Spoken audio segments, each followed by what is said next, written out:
Hello, I'm Colum Hayward from White Eagle Lodge in London.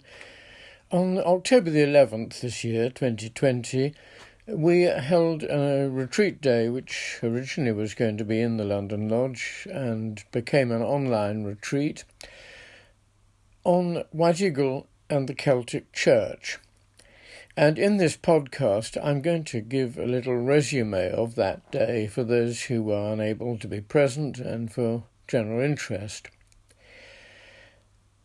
I was joined on that day by my brother Jeremy, who talked quite a lot about the Celtic saints, particularly through the context of articles written about them by our father. Our father was called Geoffrey Hayward, and he was a great student of many things, including, and maybe above all, the Celtic myths and the Celtic history. And I shall come back to those in a moment, but I want to begin by asking why the Celtic Church should be particularly interesting to us in the White Eagle Lodge. Well, I think the first thing I'd like to say is, by the Celtic Church, we mean the church of the lands which are generally regarded as Celtic in the British Isles. And that's Cornwall as a small part, Wales, Ireland, the whole of Ireland, and Scotland, particularly Western Scotland. I think the most abiding thing that those lands demonstrate in terms of their religious and spiritual aspirations is that it was so much of it made through a connection with nature. The modern world is very divorced from nature.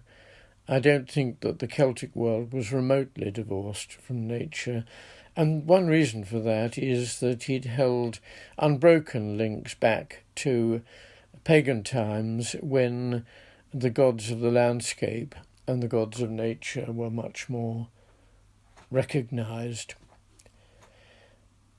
The other thing about the Celtic Church that makes it different from the what originally would have been the Catholic Church, but all the Orthodox churches, is that because the Romans never overran Ireland, don't forget Ireland is only part of our area, but Ireland has a very strong difference from the rest because the Romans were not there. No Roman roads, no Roman castles, and no organisation within a Roman church that imposed itself on the social structure. And so the Irish Church, although there were bishoprics, its structure was not primarily one of dioceses and local parishes. It was primarily a monastic structure. And that meant for intensity of individual worship, intensity of individual connection with spirit. And we'll learn much more about that.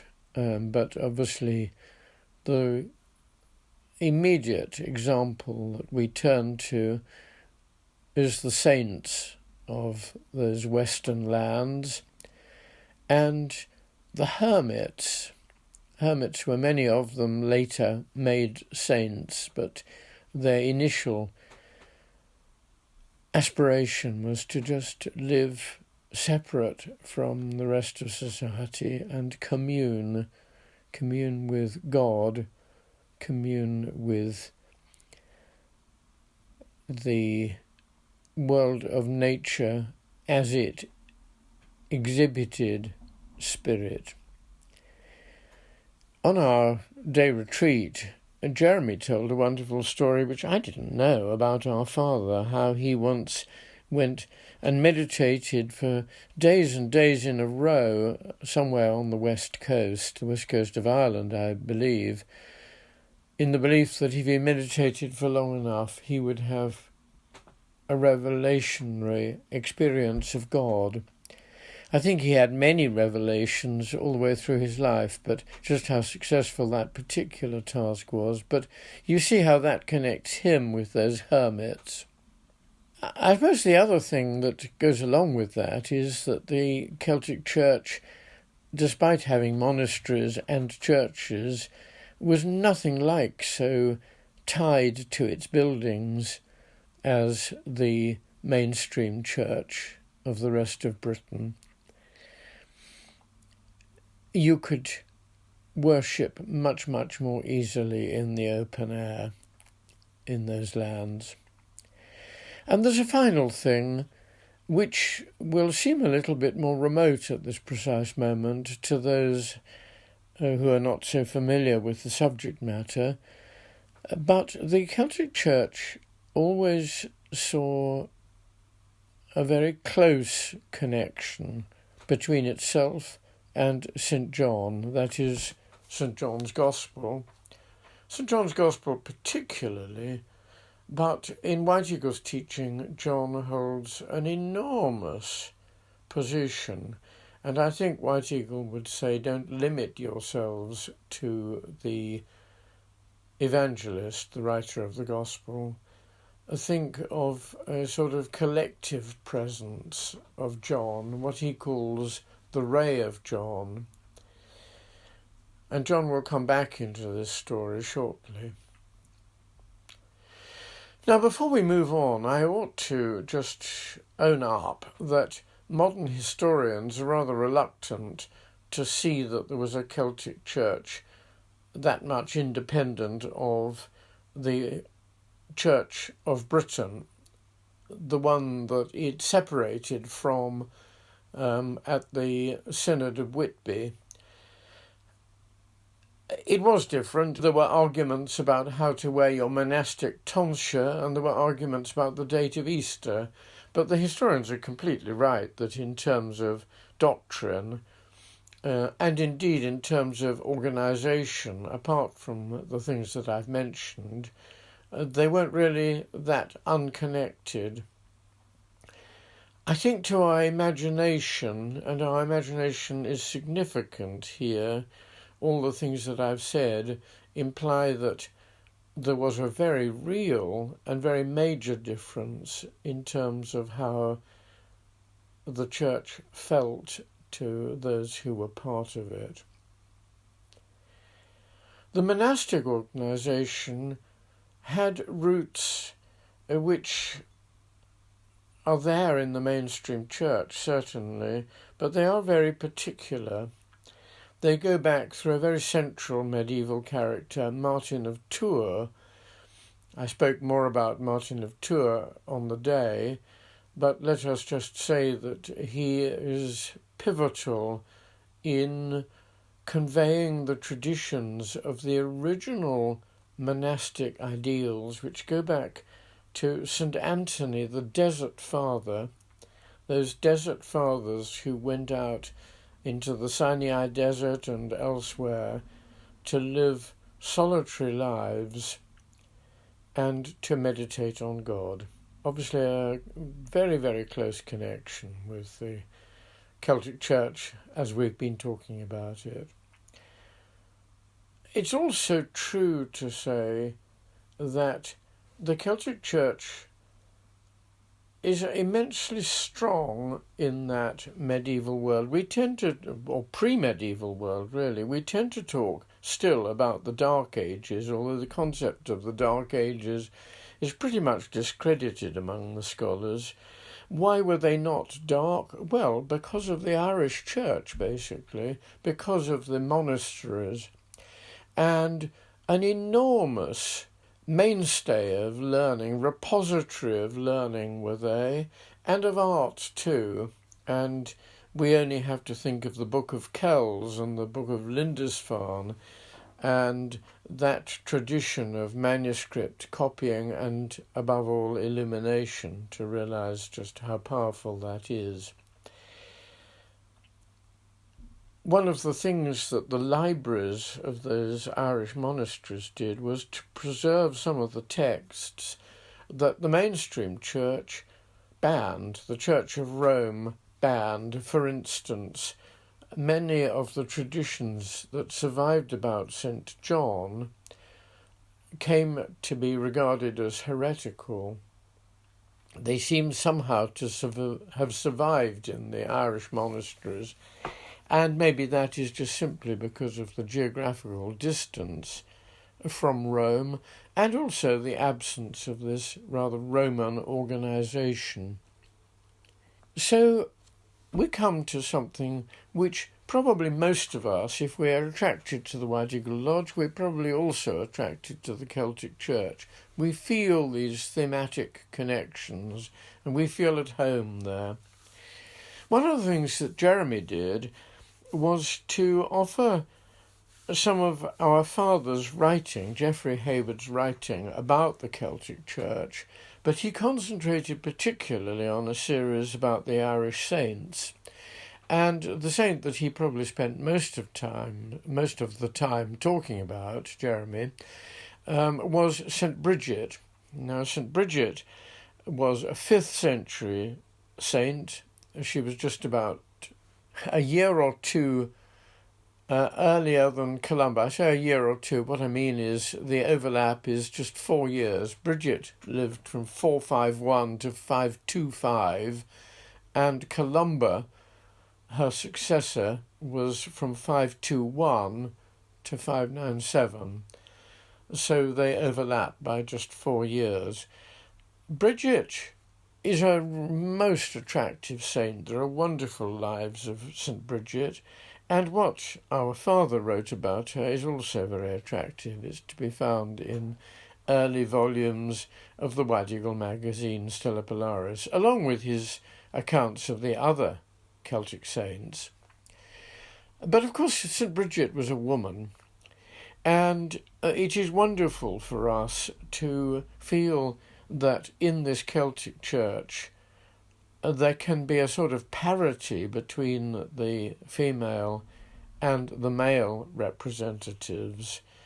The mainstream church, as I've taken to calling it, is very male-dominated. The Celtic Church is not. And St. Bridget is a prime example. St. Bridget also takes us back to the pagan origins. Even her feast day strangely fell on the Celtic feast day, Imbolc. And she in many ways represents a pivotal connection between the pagan church and the Christian church. I say the pagan church, that of course is a contradiction in terms in some ways, but the pagan spirituality which infused the Celtic Church. Sadly, in one podcast, I can't really concentrate on Bridget. I must move on and talk of where the link between the lodge and the Celtic Church most centres, and undoubtedly that is on Iona. It so happened that Minester and Brother Faithful, Minester, for those of you who are new, is the name we give to Grace Cook, through whom the White Eagle messages came. It so happened that they did a boat tour of the Western Isles in the early 1930s, and it gave them a tremendous love of the Western Isles. And after the war, there were various reasons that they needed to recuperate. And through friends, lodge friends, they were given the opportunity to stay on Iona. Those years that they spent on Iona, I don't mean they spent the entire year there, but the holidays in the summer that they spent on Iona have an enormous effect on the character of the White Eagle Lodge. Now, you've been seeing some paintings flashing through while I've been talking. They are all by Brother Faithful. That's Minester's husband, Brother Faithful, Ivan Cook. And they all are pictures of Iona.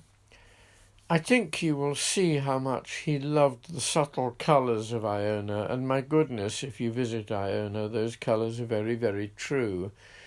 They are also what you might call ethereal. It's very easy through those colours to find yourself in an etheric world, I would suggest. Iona is a small island. It's just off the one of the ends of Mull, if that is of any help to those of you who don't know the geography. Not very far out from the mainland, but it's not right out in the Outer Hebrides, for instance. It's about 3 miles long and scarcely a mile wide. It has a hill on it called Dunny. Otherwise, although it's bumpy, there are no major hills. Dunny kind of dominates it, but even Dunny only goes up a few hundred feet. There's an abbey there. It's a modern abbey, or a relatively modern abbey, what do you see now, but it does commemorate, if you like, the original abbey founded there by Columba. Now, Columba was an Irish prince who fell out with what we might call today materialistic society. He was quite a rough character in his early life, and kind of to atone for some of his extravagances early on, he vowed that he would leave Ireland and not come back until he felt that he had really made a spiritual connection which gave him a truly new life. And where he chose to land and set up his monastery was the island of Iona. And the abbey there goes right the way back to his time, although, as I say, the buildings you see are not from that time. Very recently, his own remote cell was found, I think, on the slopes of the hill Dunny. And I don't know whether it's even possible to go and see that. That's a very recent discovery.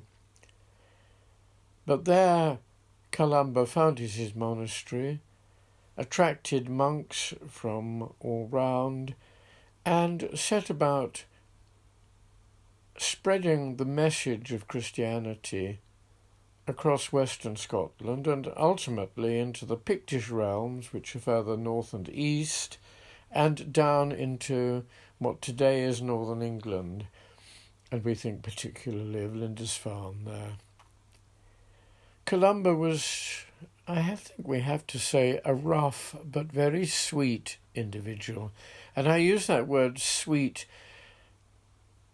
rather deliberately. I think there's a very sweet nature to Columba, and one of the things that made for the undying fame of his monastery was simply the extent to which he cared for his community. They loved him, and he loved them. One of the stories I read out on the retreat day was a lovely story from the life of Columba by one of his monks of a later generation, St. Adovnan. And Adovnan describes how the monks, when Columba was a relatively old man, would go out to do their work in the fields, and they'd work hard all day, and coming back they'd be pretty tired, and there was a particular place they would stop. It looked out across what is known as the Machair, that's the sort of sea plain on the western side of the island, and there they'd take a rest. And while they took their rest, each day, each evening perhaps I should say, they felt an extraordinary joyous presence which completely reanimated them. And from then on, as they walked home, their loads felt as light as anything. There was a spring in their step, and they would come back to the monastery fresh. And they asked their leader, the leader of the working party, what on earth was happening to them, because this occurred day after day after day. And he concentrated and he said, well, I think what is actually happening is that our father, our spiritual father, Columba, is aware of our tiredness, and he is coming out to meet us halfway. And we feel his presence, and it is the sheer quality of his spirit, his soul, that reanimates our passage at this point. There are so many stories of Columba. I'd love to be telling more than just those, but we will have to move on. I hope that one story speaks for them all. White Eagle speaks really warmly of Columba. He even talks of Columba in some way as having connection with John. John, who I mentioned earlier, the John who kind of stands at the origin of this Celtic church. I think if we wanted to make a very sort of this worldly comparison, we would say White Eagle says that Columba is a reincarnation of John. I think actually White Eagle is much more subtle than that. And if you remember the concept that I introduced of the ray of John at the beginning, I think we would say that Columba is a manifestation of that wonderful ray. By going to Iona, my dear grandparents, Minister and Brother Faithful, made this wonderful connection with Columba, and it really stayed with them. And my father had a very beautiful connection with Minister. Back in the 1940s, he was still in the RAF, and they used to correspond, although he did get to go with them to Iona on a few occasions. He was deeply committed to the experience that they had there, which undoubtedly provided Minister with a much enhanced connection with White Eagle and with a whole tradition and a whole sense of community. One of the things that she remembered was a life in the nunnery on Iona. Now, the nunnery is much later than Columba, and one of the pictures you've been seeing is Brother Faithful's picture of the nunnery. I think all those colours in it, those flowers that he picks out, kind of sum it up and sum up the joy that Minister had looking back at her life, probably as abbess in that very monastery. So we have an incredibly rich sense of connection here. But in my father's mind, the connection was even greater. What he felt is in many ways borne out by White Eagle, so I'm not moving into a private vision, although I am moving into a vision which in his words is so rich that I hope that it will open up new patterns of thought for us all.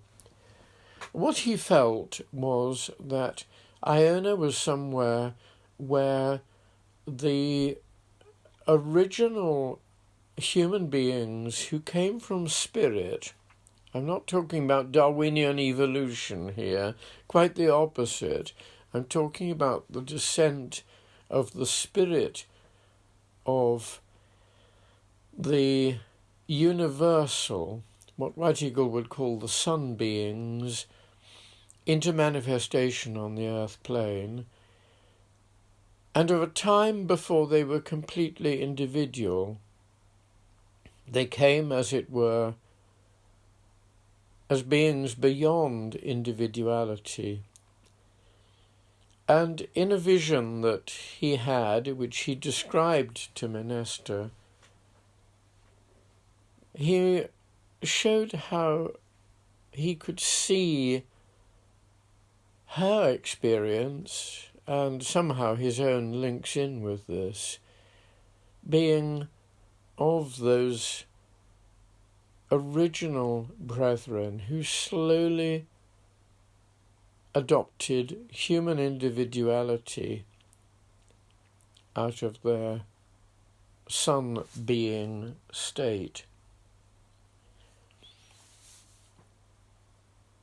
And the other thing that he saw was how, through work such as the White Eagle Lodge, through the development of the whole ideal of brotherhood, we slowly reconnect with one another. Little by little, our violently separated natures become safe with one another. We feel at ease. Columba's monastic communities would be a wonderful example of that.